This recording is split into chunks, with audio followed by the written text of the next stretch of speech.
পরিচালিত হবে, এটা কি আপনারা চান? আপনারা ইতিপূর্বে জানেন এবং দেখেছেন যে জামায়াত সবাইকে জানাচ্ছি শুভেচ্ছা এবং স্বাগতম। বাংলাদেশ জামাত ইসলাম কর্তৃক নির্বাচনী প্রচার প্রসঙ্গে আজকে বাংলাদেশ জামায়াতের প্রধান ডক্টর শফিকুর রহমান আজকে খুলনায় আগমন ঘটেছেন। সেই উপলক্ষে আজকে খুলনা সার্কিট হাউস মোড়ে এক বিশাল সমাবেশের আয়োজন করা হয়েছে।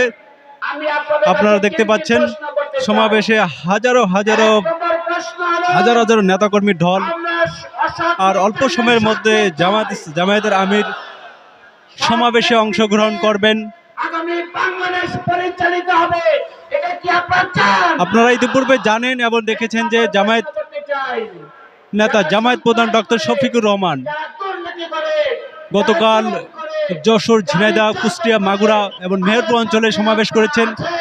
আজকে 27শে জানুয়ারি সকালে তিনি যশোরে সমাবেশ করেছেন।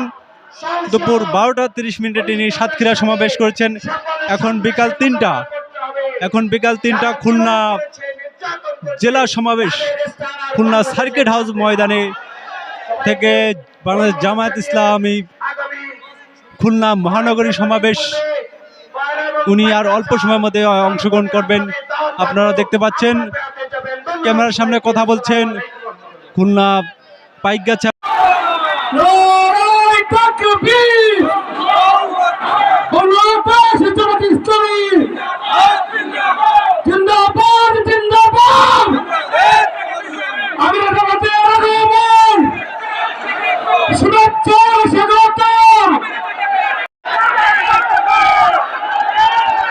বিসমিল্লাহির 11 দলীয় নির্বাচনী ঐক্যের আজকে উপবিষ্ট 11 দলীয় নির্বাচনী ঐক্যের সামনে উপস্থিত সাংবাদিক ভাইরা এবং প্রাণপ্রিয় খুলনাবাসী, আসসালামু আলাইকুম।